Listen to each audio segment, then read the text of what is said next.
ಈ ಕ್ಷಣದ big breaking news. ರಾಜ್ಯದಲ್ಲಿ ಅಧಿಕಾರ ಹಸ್ತಾಂತರ ಖಚಿತವಾಗಿದ್ದರೆ ಸಿದ್ದರಾಮಯ್ಯ ಡಿಕೆ ಶಿವಕುಮಾರ್ ಅವರಿಗೆ ಸಿಎಂ ಕುರ್ಚಿಯನ್ನ ಬಿಟ್ಟು ಕೊಡಲೇಬೇಕಾ? ರಿಪಬ್ಲಿಕ್ ನಲ್ಲಿ ಈ ಹೊತ್ತಿನ ಅತಿ ದೊಡ್ಡ breaking news. DK Shivakumar CM ಆಗೋದು ಫೇಕ್ಸ್. ಸಿದ್ದರಾಮಯ್ಯ ಅಧಿಕಾರವನ್ನ ಬಿಟ್ಟು ಕೊಡಲೇಬೇಕು. ರಾಜ್ಯದಲ್ಲಿ ಈ ಮೂಲಕ ಅಧಿಕಾರ ಹಸ್ತಾಂತರ ಖಚಿತವಾಯಿತ ಹಾಗಿದ್ದರೆ 2.5 ವರ್ಷ ಅಂತ ಮಾತಾಡಿದ್ದು ನಿಜವಾ? ಸಿಎಂ ಆಗುವಂತಹ ದಿನಗಳು ಹತ್ತಿರ ಬಂತ ಡಿಕೆ ಶಿವಕುಮಾರ್ಗೆ.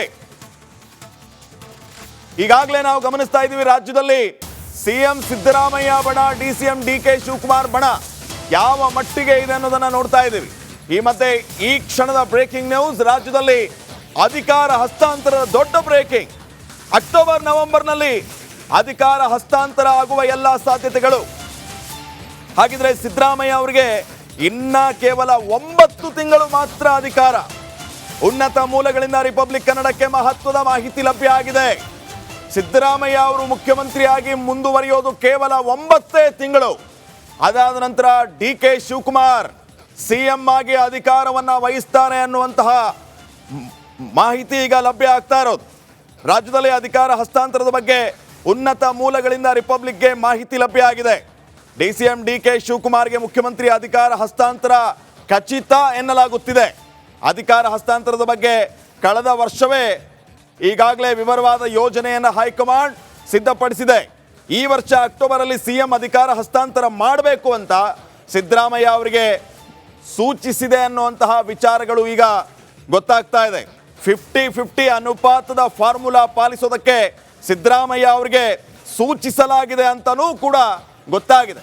ಅಲ್ಲಿಗೆ ಈ 50-50 ಅನುಪಾತವನ್ನು ಫಾಲೋ ಮಾಡಿದರೆ ಸಿದ್ದರಾಮಯ್ಯ ಅವರು ಕೇವಲ 9 ತಿಂಗಳು ಮಾತ್ರ ಮುಖ್ಯಮಂತ್ರಿಯಾಗಿ ಮುಂದುವರಿತಾರೆ. ಅದಾದ ನಂತರ ಡಿಸಿಎಂ ಡಿಕೆ ಶಿವಕುಮಾರ್ ಸಿಎಂ ಆಗಿ ಅಧಿಕಾರ ವಹಿಸ್ತಾರೆ ಅನ್ನುವಂಥ ಮಾಹಿತಿ ಲಭ್ಯ ಆಗ್ತಾ ಇದೆ ರಿಪಬ್ಲಿಕ್ ಕನ್ನಡಕ್ಕೆ, ಉನ್ನತ ಮೂಲಗಳ ಮಾಹಿತಿ. ಹೀಗಾಗಿ ದೆಹಲಿಯಲ್ಲಿ ಆ ಮಟ್ಟಿಗೆ ಬೆಳವಣಿಗೆಗಳು ಆಗ್ತಾ ಇರೋದು. ಡಿಕೆ ಶಿವಕುಮಾರ್ ಒಂದು ತೀರ, ಸಿದ್ದರಾಮಯ್ಯ ಒಂದು ತೀರ. ಡಿಕೆ ಶಿವಕುಮಾರ್ ದೆಹಲಿಯಲ್ಲಿ ಇದ್ರೂ ಕೂಡ ಅವರನ್ನ ಯಾವುದೇ ರೀತಿಯ ಸಭೆಗೆ ಆಹ್ವಾನಿಸದೆ ಸಿದ್ದರಾಮಯ್ಯ ಮಾತ್ರ ಒಂದು ಹೋಟ್ಲಲ್ಲಿ ಮೀಟಿಂಗ್ ಅನ್ನ ಮಾಡಿದ್ದು ತಮ್ಮ ಆಪ್ತರ ಜೊತೆಗೂಡಿ. ಇವೆಲ್ಲವೂ ಕೂಡ ಏನನ್ನ ಸೂಚಿಸ್ತಾ ಇದೆ? ಹಾಗಿದ್ರೆ ಅಧಿಕಾರ ಬಿಟ್ಟು ಕೊಡುವ ಸಮಯ ಹತ್ತಿರವಂತ, ಅದಕ್ಕಾಗಿ ಎಲ್ಲ ಶಾಸಕರನ್ನ ವಿಶ್ವಾಸಕ್ಕೆ ತೆಗೆದುಕೊಳ್ಳುವ ಕೆಲಸ ಆಗ್ತಾ ಇದೆಯಾ? ಇನ್ ಕೇಸ್ ಆ ಫಾರ್ಮುಲಾ ಪ್ರಕಾರವಾಗಿ ಸಿದ್ದರಾಮಯ್ಯ ಅಧಿಕಾರ ಬಿಟ್ಟು ಕೊಡಲಿಲ್ಲ ಅಂತಂದರೆ ಮುಂದೇನು ಡಿಕೆ ಶಿವಕುಮಾರ್ ಅವರಿಗೆ ಇರುವಂತಹ ಆಪ್ಷನ್ಸ್? ಮೊನ್ನೆ ಅಷ್ಟೇ ಸದನದಲ್ಲಿಯೂ ಕೂಡ ಡಿಕೆ ಶಿವಕುಮಾರ್ ಮಾತಾಡ್ತಾ ಇದ್ರು, ಅಧಿಕಾರವನ್ನ ಒದ್ದು ತೆಗೆದುಕೋಬೇಕು ಅಂತ ಹೇಳಿ. ಸೊ ಆ ರೀತಿ ಒದ್ದು ತೆಗೆದುಕೊಳ್ಳುವ ದಿನಗಳು ಸಮೀಪ ಬಂದ್ವಾ ಅಂತ ಆರ್ ಅಶೋಕ್ ಅವರು ಪ್ರಶ್ನೆ ಮಾಡಿದ್ರು. ಸೊ ಸದ್ಯಕ್ಕೆ ಸಿಗ್ತಾ ಇರುವಂತ ಈ ಎಲ್ಲ ಅಪ್ಡೇಟ್ ಅನ್ನ ನೋಡಿದರೆ ಬಹುಶಃ ಕಾಂಗ್ರೆಸ್ನಲ್ಲಿ ಮತ್ತೆ ಇನ್ನೊಂದು 5-6 ತಿಂಗಳಲ್ಲಿ ಆ ರೀತಿಯ ಡೋಲಾಯಮಾನ ಪರಿಸ್ಥಿತಿ ಬರಬಹುದಾ? ಡಿಕೆ ಶಿವಕುಮಾರ್ ಪರವಾಗಿ ಯಾರು ನಿಲ್ತಾರೆ, ಸಿದ್ದರಾಮಯ್ಯ ಪರವಾಗಿ ಯಾರು ನಿಲ್ತಾರೆ, ಯಾವ ರೀತಿ ಕಾಂಗ್ರೆಸ್ನಲ್ಲಿ ಬಿರುಕು ಸೃಷ್ಟಿಯಾಗುತ್ತೆ, ಇದೇ ಸಿಎಂ ಕುರ್ಚಿ ಗುದ್ದಾಟ, ಇವೆಲ್ಲವೂ ಕೂಡ ಈಗ ಭಾರಿ ಚರ್ಚೆಗೆ ಕಾರಣ ಆಗ್ತಾ ಇದೆ.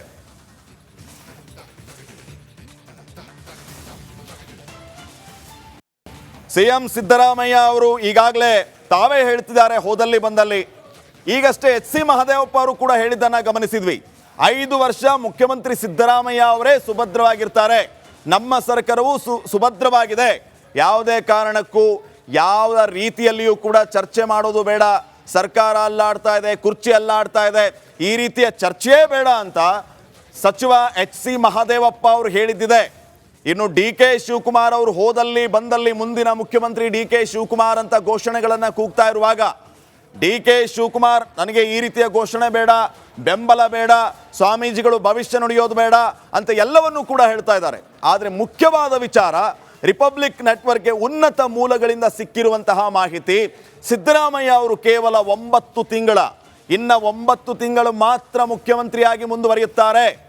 50-50 ಅನುಪಾತದ ಅಡಿಯಲ್ಲಿ ಅಧಿಕಾರವನ್ನ ಬಿಟ್ಟುಕೊಡಬೇಕು ಅಂತ ಈಗಾಗಲೇ ಹೈಕಮಾಂಡ್ ಸಿದ್ದರಾಮಯ್ಯ ಅವರಿಗೆ ಸೂಚನೆಯನ್ನ ನೀಡಿದೆ ಎನ್ನಲಾಗ್ತಾ ಇದೆ. ಆ ಪ್ರಕಾರವಾಗಿ ಸಿದ್ದರಾಮಯ್ಯ ಅವರು 9 ತಿಂಗಳು ಮಾತ್ರ ಸಿಎಂ ಆಗಿ ಮುಂದುವರಿತಾರೆ. ಅದಾದ ನಂತರ ಡಿಕೆ ಶಿವಕುಮಾರ್ ಅವರ ಪರ್ವ ಆರಂಭ ಆಗುತ್ತೆ ರಾಜ್ಯದಲ್ಲಿ. ಡಿಕೆ ಶಿವಕುಮಾರ್ ಅವರು ಸಿಎಂ ಆಗಿ ಪ್ರಮಾಣ ವಚನ ಸ್ವೀಕಾರ ಮಾಡುವಂತಹ ದಿನಗಳು ದೂರ ಇಲ್ಲ. ಸದ್ಯಕ್ಕೆ ಈ ರೀತಿ 50-50 ಅನುಪಾತದ ಅಡಿಯಲ್ಲಿ ಹೈಕಮಾಂಡ್ ಸಿದ್ದರಾಮಯ್ಯ ಅವರಿಗೆ ಮನವರಿಕೆಯನ್ನು ಕೂಡ ಮಾಡಿಕೊಟ್ಟಿದೆಯಂತೆ, ಅವರಿಗೆ ಎಲ್ಲ ವಿಚಾರಗಳನ್ನು ತಿಳಿಸಿದೆ ಅನ್ನುವಂತಹ ವಿಷಯವೂ ಕೂಡ ಗೊತ್ತಾಗ್ತಾ ಇದೆ. ಆ ಪ್ರಕಾರವಾಗಿ ಸಿದ್ದರಾಮಯ್ಯ ಅವರು ಇನ್ನ 9 ತಿಂಗಳು ಅಧಿಕಾರದಲ್ಲಿ ಮುಂದುವರಿತಾರೆ. DCM DK ಶಿವಕುಮಾರ್ಗೆ ಮುಖ್ಯಮಂತ್ರಿ ಅಧಿಕಾರ ಹಸ್ತಾಂತರ ಖಚಿತ ಅನ್ನುವಂತಹ ವಿಚಾರ ಈಗ ಗೊತ್ತಾಗ್ತಾ ಇದೆ.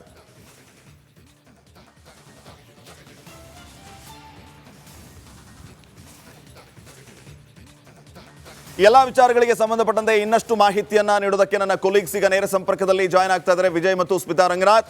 ವಿಜಯ್, ಈಗ ಸದ್ಯಕ್ಕೆ ನಾವು ಗಮನಿಸ್ತಾ ಇರುವಂತಹ ಬಿಗ್ ಬ್ರೇಕಿಂಗ್ ಅಪ್ಡೇಟ್ ಏನಂತಂದ್ರೆ ಅಧಿಕಾರವನ್ನ ಬಿಟ್ಟು ಕೊಡಲೇಬೇಕು ಸಿದ್ದರಾಮಯ್ಯ ಅವರಿಗೆ ಅಂತ. ಸಿದ್ದರಾಮಯ್ಯ ರೆಡಿ ಆಗಿದ್ದಾರಾ?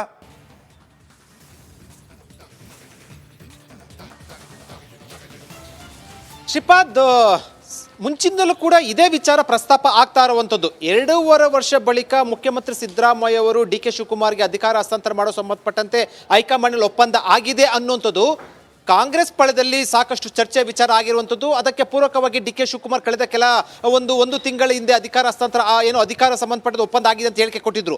ಅದೇ ವಿಚಾರ ಅಧಿಕಾರ ಹಸ್ತಾಂತರ ವಿಚಾರವೇ ಕೂಡ ಈಗ ಕಾಂಗ್ರೆಸ್ನಲ್ಲಿ ದೊಡ್ಡ ಮಟ್ಟದ ಒಂದು ಬಿಕ್ಕಟ್ಟಿಗೆ ಕಾರಣ ಆಗಿರುವಂಥದ್ದು. ಸಿದ್ದರಾಮಯ್ಯ ವರ್ಸಸ್ DK ಶಿವಕುಮಾರ್ ಬಣದ ನಡುವಿನ ಅಗ್ಗಜಗ್ಗಾಟಕ್ಕೆ ಕಾರಣ ಆಗಿರುವಂಥದ್ದು.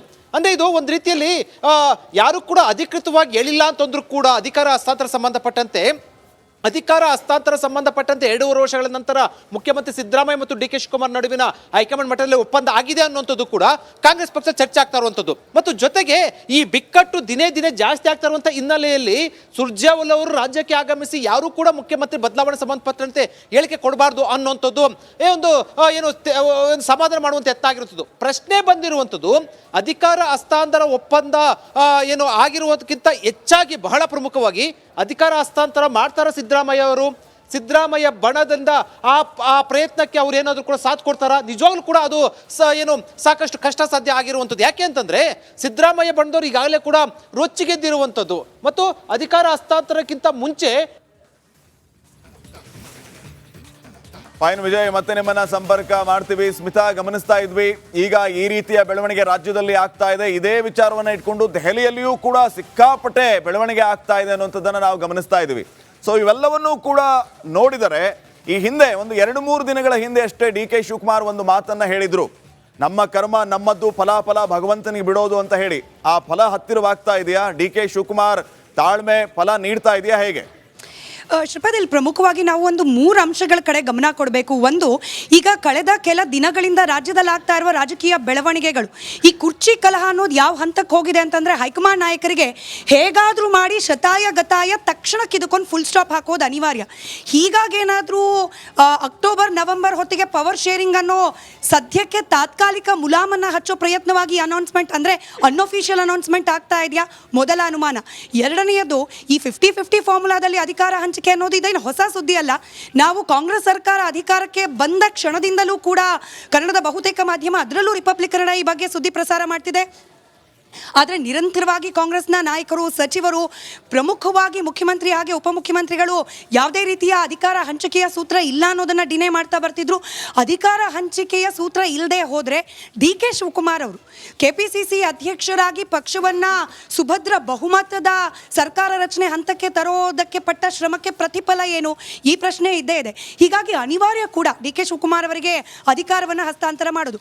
ಮೂರನೇ ಪ್ರಮುಖ ಅಂಶ ಅಂತಂದರೆ ಈಗಾಗ್ತಿರುವ ಬೆಳವಣಿಗೆಗಳನ್ನು ಗಮನದಲ್ಲಿ ಇಟ್ಕೊಂಡು ನೋಡೋದಾದ್ರೆ ಈ ಪವರ್ ಶೇರಿಂಗ್ ಸೂತ್ರ ಅನ್ನೋದು ರಚನೆ ಆಗಿರೋದು ನಿಜವೇ ಆದರೂ ಕೂಡ ಅಷ್ಟು ಅನಾಯಾಸವಾಗಿ ಆಗ್ಬಿಡುತ್ತಾ? ಸಿದ್ದರಾಮಯ್ಯನವರಿಗಿರುವಂತಹ ಮಾಸ್ ಬೆಂಬಲ, ಮಾಸ್ ಲೀಡರ್ ಅನ್ನೋ ಒಂದು ಆ ಬೆಂಬಲ ಅವ್ರಿಗೇನಿದೆ, ಆ ಬೆಂಬಲದ ಆ ಪವರನ್ನು ಓವರ್ಕಮ್ ಮಾಡಲಿಕ್ಕೆ ಸಾಧ್ಯವಾಗುತ್ತಾ DK ಶಿವಕುಮಾರ್ ಅವರಿಗೆ? ಹಾಗೆ ಈಗ ಆಲ್ರೆಡಿ ಶಾಸಕರು, ಸಚಿವರುಗಳು ಬಹಿರಂಗವಾಗಿ ಹೇಳ್ತಿದ್ದಾರೆ, ಇನ್ ಕೇಸ್ ಏನಾದರೂ ಸಿದ್ದರಾಮಯ್ಯನವರು ಕೆಳಗಿಳಿತಾರೆ ಅಂತಂದರೆ ಒಂದಾ ದಲಿತ ಸಮುದಾಯಕ್ಕೆ ಇಲ್ಲ ಲಿಂಗಾಯತ ಸಮುದಾಯಕ್ಕೆ ಸೂಕ್ತವಾದ ಸ್ಥಾನಮಾನ ಸಿಗಲೇಬೇಕು ಅಂತ ಹೇಳಿ. ಈ ಪ್ರಶ್ನೆಗಳಿಗೆ ಉತ್ತರ ಏನು ಕೊಡುತ್ತೆ ಹೈಕಮಾಂಡ್? ಹೀಗಾಗಿ ಇದನ್ನೆಲ್ಲ ಗಮನಿಸಿದಾಗ ಅಕ್ಟೋಬರ್ ನವೆಂಬರ್ ಹೊತ್ತಿಗೆ ಲೆಕ್ಕ ಹಾಕಿ ನೋಡಿದಾಗ ನಾವು 50-50 ಸೂತ್ರದ ಅನುಸಾರವಾಗಿ ಈ ಸಿದ್ದರಾಮಯ್ಯನವರ 50 ಅವಧಿ ಮುಗಿಯೋದು ಸರಿಯಾಗಿ ಅಕ್ಟೋಬರ್ ಅಥವಾ ನವೆಂಬರ್. ಆದರೆ ಸಿದ್ದರಾಮಯ್ಯನವರಿಗೆ ಮತ್ತೊಂದು ಮಹತ್ವಾಕಾಂಕ್ಷೆ ಇದೆ. ಅಂದ್ರೆ ಅತ್ಯಧಿಕ ಅವಧಿಗೆ ಮುಖ್ಯಮಂತ್ರಿ ಆಗಿರುವ ಆ ಒಂದು ಖ್ಯಾತಿಯನ್ನು ಗಳಿಸಬೇಕು ಅಂತ. ಹಾಗಾಗಬೇಕಂದ್ರೆ ಮಾರ್ಚ್ ವರೆಗೂ ಕಾಯಬೇಕು. ಕಾಯ್ತಾರ ಸಿದ್ದರಾಮಯ್ಯನವರಿಗೆ ಮುಖ್ಯಮಂತ್ರಿ ಪಟ್ಟ ಅಲ್ಲಿವರೆಗೂ ಇಟ್ಕೊಳ್ಳಿಕ್ಕೆ DK ಶಿವಕುಮಾರ್? ಹೀಗೆ ಅನೇಕ ಪ್ರಶ್ನೆಗಳಂತೂ ಇದ್ದೇ ಇದೆ ಶ್ರೀಪಾದ್. ಅನಾಯಾಸವಾಗಿ ಪವರ್ ಶೇರಿಂಗ್ ಆಗುವ ಲಕ್ಷಣ ಸದ್ಯಕ್ಕಂತೂ ಇಲ್ಲ.